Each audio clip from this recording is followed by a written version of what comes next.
नमस्कार विद्यार्थियों, श्रीमती मोरी देवी तापड़िया कन्या महाविद्यालय जसवंतगढ़ के यूट्यूब चैनल पर आपका मैं हार्दिक स्वागत करता हूं। मैं प्रवक्ता चंद्र Prakash Gurjar. BA first year के छात्रों के लिए हमारी ये पहली क्लास होगी, तो सबसे पहले मैं अपना इंट्रोडक्शन देता हूं। मैं चंद्र प्रकाश गुर्जर 2 बार NET qualified, national eligibility test qualified हूँ और 2 बार मैंने हिस्ट्री से नेट किया है। उसके पश्चात मैंने बैचलर ऑफ एजुकेशन डिग्री की है। और बात करते हैं, आज हम बीए फर्स्ट ईयर के छात्रों के लिए हम मूलतः इतिहास का एक जो सामान्य रूप है उसके बारे में बात करेंगे कि इतिहास में क्या कुछ है और इतिहास क्या चीज़ है। और फिर पहले बात करेंगे हम सिलेबस की, जो सिलेबस अपना पाठ्यक्रम क्या है।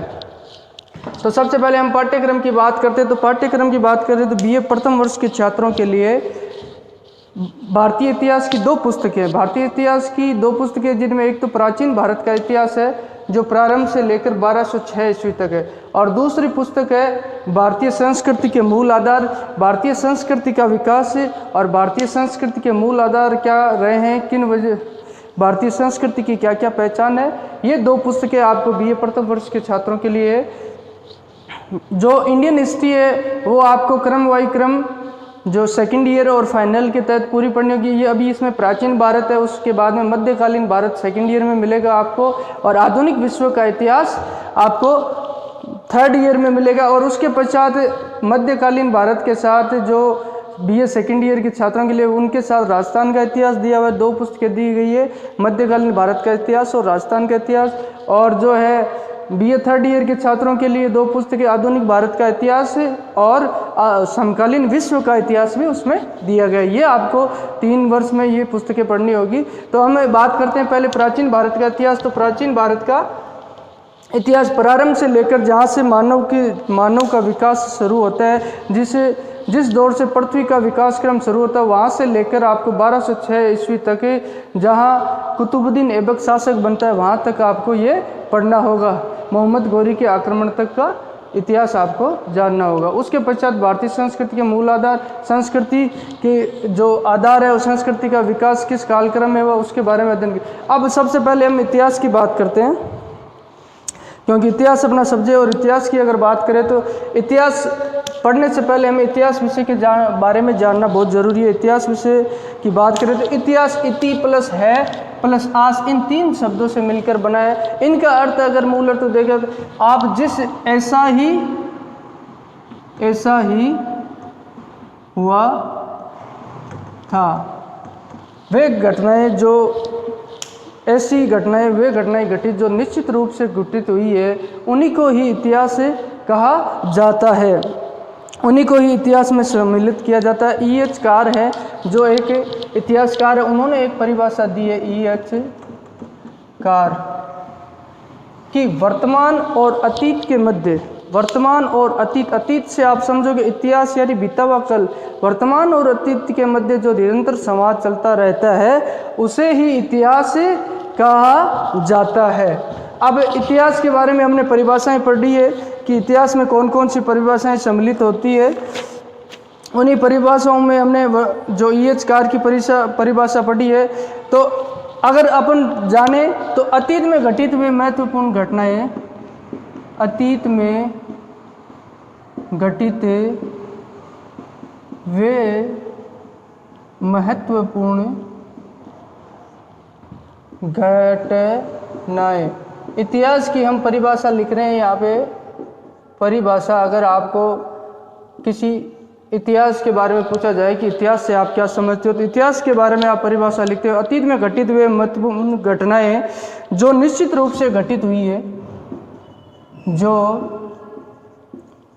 निश्चित रूप से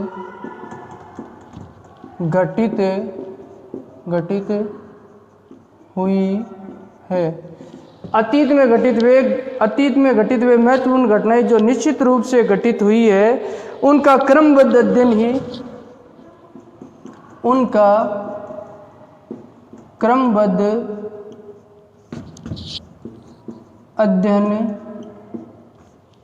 अध्ययन ही इतिहास कहलाता है। इतिहास कहलाता है। अगर आपसे पूछा जाए कि इतिहास के बारे में आप क्या जानते हो, इतिहास से क्या समझते हो, इतिहास से कि आप ये परिभाषा दे सकते हो।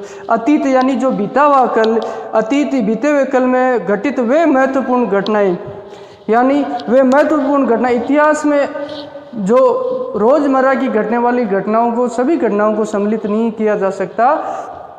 ऐसी घटनाओं को सम्मिलित किया जाता है जिसका भविष्य पे असर होता है और वे इतिहास के नज़रिए से महत्वपूर्ण हो। तो अतीत में घटित हुए महत्वपूर्ण घटनाएं जो निश्चित रूप से घटित हुई है, यानी जो निश्चित रूप से ही घटित हुई है, उनका क्रमबद्ध यानी निरंतर उनका जो अध्ययन है, निरंतर अध्ययन ही इतिहास कहलाता है। और EH कार की मैंने परिभाषा आपको बताई, अतीत और वर्तमान के मध्य, अतीत और वर्तमान के मध्य निरंतर चलने वाले संवाद का यह अर्थ होगा जो बातचीत है, निरंतर चलने वाले संवाद को ही इतिहास कहते हैं, को ही इतिहास कहा जाता है, को ही इतिहास कहते हैं। तो ये हमने इतिहास की परिभाषाओं के बारे में जाना। अब इतिहास को अध्ययन की दृष्टि से 3 भागों में विभाजित किया गया है। कौन कौन से काल है, उन 3 कालों की अपन बात करें तो एक तो प्रागैतिहासिक काल है जिसे प्री हिस्टोरिकल पीरियड कहा जाता है, और सेकंड आद ऐतिहासिक काल है जिसे प्रोटो हिस्टोरिकल पीरियड कहा जाता है, और एक है जो हिस्टोरिकल काल जिसे ऐतिहासिक काल कहा जाता है। अब इतिहास को अध्ययन की दृष्टि से 3 भागों में विभाजित कर गया है। तो हम प्रागैतिहासिक काल की बात करते हैं। प्रागैतिहासिक काल से क्या तात्पर्य है? इस काल में कोई भी लिखित साक्ष्य अपने को नहीं मिलते हैं, सारे के सारे उत्खनन पे आधारित, जो खोद कर निकाली गई चीज़ें उन पे आधारित होता है। उत्खनन पे मिले जो साक्ष्य है उनके आधार पे इतिहास का निर्माण किया जाता है। अगर इसकी बात करें तो हम पाषाण काल को इसमें ले सकते हैं। कौन से?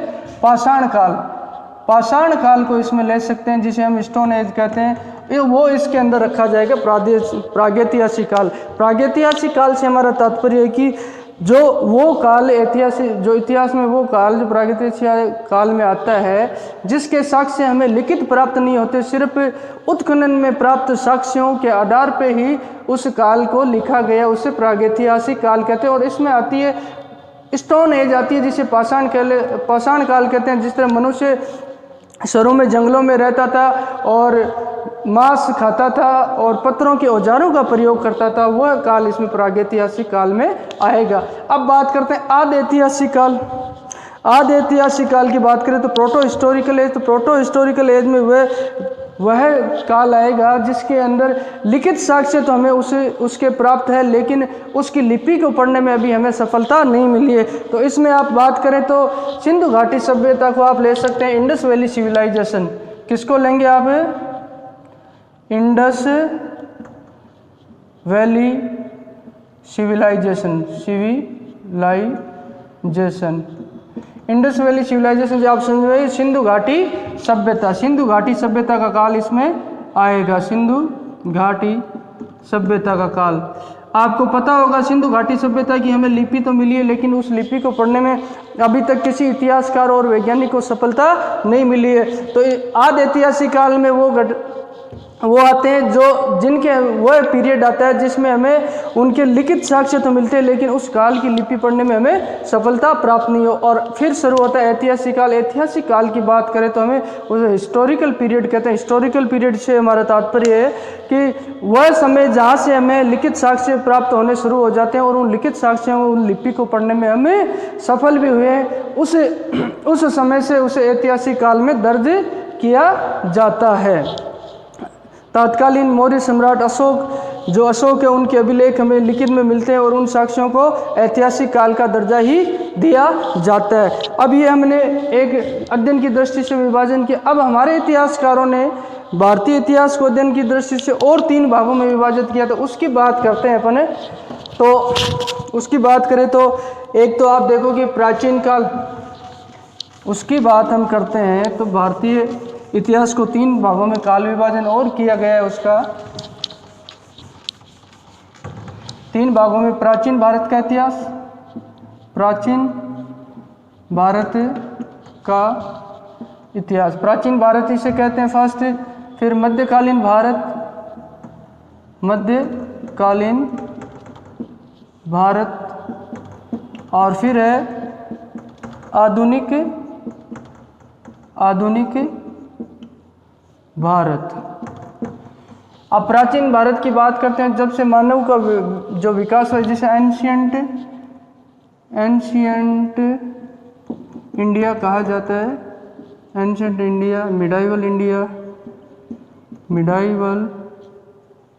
मिडाइवल इंडिया, और उसके बाद मॉडर्न इंडिया। ये इतिहासकारों द्वारा विभाजित है, 3 काल में विभाजित किया। प्राचीन काल में मानव विकास क्रम को जब पृथ्वी का विकास शुरू हुआ था, उससे लेकर जो है जो तुर्कों का आक्रमण है उस समय तक को प्राचीन काल में माना जाता है। और मध्यकालीन भारत की बात करें तो अलाउद्दीन गौरी है, जो मोहम्मद गौरी का आक्रमण लेके जो सल्तनत सत्ता की स्थापना होती है, उससे लेकर 1757 की क्रांति के भाग को मध्यकालीन भारत में लिया जाता है। और उसके पश्चात 1757 से लेकर अंग्रेजों के भारत छोड़ने तक उसे आधुनिक भारत में माना जाता है।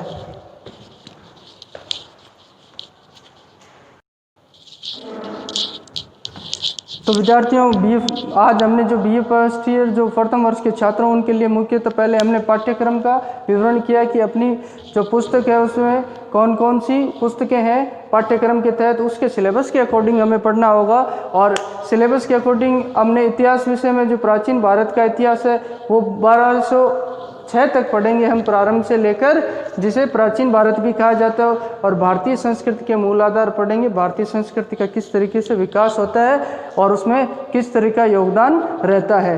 और उसके पश्चात हमने जाना कि इतिहास को कितने भागों में बांटा गया है, prehistory, protohistory and history, प्राक इतिहास, आदि इतिहास और ऐतिहासिक काल, ये विभाजन किया गया। उसके पश्चात इतिहासकारों के द्वारा 3 भागों में विभाजन किया है, प्राचीन भारत, एंशियंट इंडियन, मध्यकालीन भारत, मिडाइवल इंडियन हिस्ट्री, और आधुनिक भारत, मॉडर्न इंडियन हिस्ट्री, ये विभाजन किया गया है। तो हमने आज इतिहास की सामान्य बातें जानी और इतिहास की परिभाषाओं के बारे में जाना। हमने अतीत में घटित हुए महत्वपूर्ण घटनाएं जो निश्चित रूप से घटित हुई है उनका क्रमबद्ध अध्ययन ही इतिहास कहलाता है। इन चीज़ को आज आप इतिहास की परिभाषा को नोट करोगे और अपना सिलेबस है वो देखोगे, और इतिहास का जो मैंने कालक्रम विभाजन किया है उसको भी नोट करोगे। ये हमारी एक सामान्य परिचय की क्लास रही है, इतिहास का परिचय और मेरा परिचय रहा है। और आज के लिए बस इतना ही। कोई चीज़ अब आगे से हम निरंतर अपनी क्लासें रहेगी, जो भी कोई चीज़ समझ में नहीं आए कमेंट्स के माध्यम से आप मुझे पूछ सकते हो। और बहुत बहुत धन्यवाद।